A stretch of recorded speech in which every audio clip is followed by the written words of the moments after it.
Starting లో నేను రోజు ఆఫర్ పెట్టాం, తక్కువ రేట్కి ఇస్తున్నాం. బయట రేట్ ఆఫర్ ఎంత 25% తక్కువ ఇస్తాం బయట రేట్. ఈ విధంగా డిస్కౌంట్ ఇస్తాం. డిస్కౌంట్ ఇస్తామంటే ఏమనుకుంటారు, రోడ్ స్టాక్ అనుకుంటాం. కాకపోతే ఈ రోజు మేము తక్కువ ఇస్తాం, స్టార్టింగ్ ప్రైస్ లో తక్కువ ఇస్తున్నామని చెప్పాలి. ఇప్పుడు ఏం చేస్తారు, ఇప్పుడు కిరాణి కొట్టు ఉంది, పక్కలో కిరాణి కొట్టు 25% డిస్కౌంట్ అని చెప్తారు. వీడి డిస్కౌంట్ ఇవ్వరు. ఏమని చెప్తారు, అవి ఓల్డ్ స్టాక్ అయ్యే బాబు, అది ఓల్డ్ స్టాక్ కాకపోయినా ఏమని చెప్తారు, ఏదో నెగిటివ్ గా చెప్తారు. డిస్కౌంట్ ఇస్తున్నాడు కాబట్టి నెగిటివ్ గా చెప్తారు. అట్లా ఎందుకంటే బిజినెస్ అనేది ఒక ఆలోచన మీద, ఒక టెక్నికల్ మీద ఆధారపడి ఉంటుంది. ఒక ఇండస్ట్రీ అనుకోండి, ఇండస్ట్రీలో కూడా అయితే కొంచెం ఇది ఉండదు. మనకి కిరాణీ కానీ, బట్టల వ్యాపారం కానీ, తర్వాత హార్డ్వేర్ షాప్ కానీ, దీంట్లో కాంపిటీషన్స్ ఉంటాయి. మిషనరీ ఐటమ్స్ లో కాంపిటీషన్ ఉంటాయి. పేపర్ ప్లేట్స్ అయితే చాలా మంది పెడుతున్నారు. ఇప్పుడు మనకు వర్కౌట్ అయ్యేది ఏంటంటే పేపర్ బ్యాగ్స్ కానీ, తర్వాత చెస్ట్ కవర్స్ ఉంటాయి కదా, అవి ఉంటాయి. ఇప్పుడు మొగ్గం వర్క్ మీకు ట్రైనింగ్ ఇస్తామంటున్నారు వాళ్ళకి. మొగ్గం వర్క్స్ లో మీకు ఏమేమి చేయాల్సి చెప్పండి, రాసుకుంటే నేను చెప్తాను. ఫస్ట్ రాసుకుంటాం కర్చిప్స్.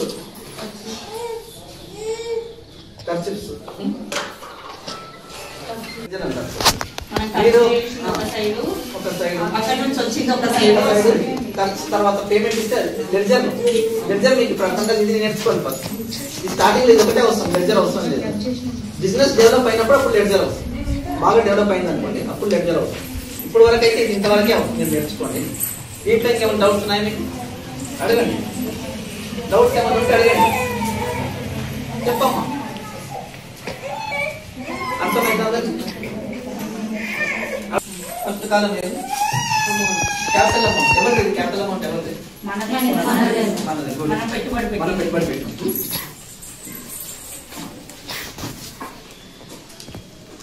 ఎంత పెట్టాము? 10,00,000. మళ్ళా 16వ తారీఖు మనం ఏం చేసాము, ఏం ప్రొడక్ట్స్ ఉన్నాయి కదా, ఏ వరకు ఇచ్చాము క్యాష్ మనము? రా మెటీరియల్ ఎంత వరకు అవసరం మనకు? ప్రొడక్ట్ తయారు చేయాలి. రా మెటీరియల్ ఎంత ఇచ్చాము? బ్యాలెన్స్ ఎంత అయింది? తర్వాత మనం రా మెటీరియల్ తయారు చేసాం, వర్కర్స్ పెట్టి రా మెటీరియల్ తయారు చేసినప్పుడు డిమార్ట్ ఉంది, గుర్తుపెట్టుకోండి.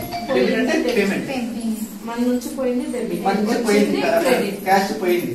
క్యాష్ పోయింది కాబట్టి ఇక్కడ ఎంత, సంథింగ్ ఒక 20,000 పోయింది.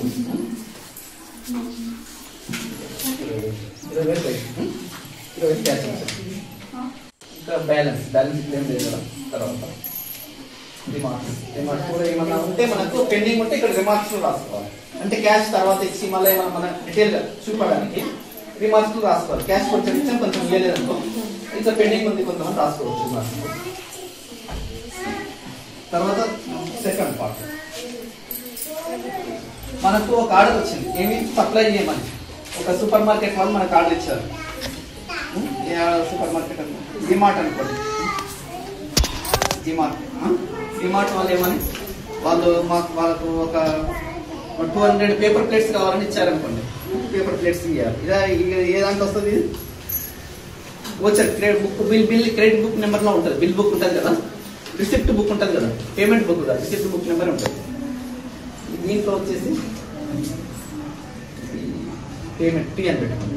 రిసిప్ట్ 021 వేసాను, రిసిప్ట్ బుక్ నెంబర్ ఇది. ఈ లెడ్జర్ ఫోలియో నెంబర్ వచ్చేసి ఇది పెట్టండి.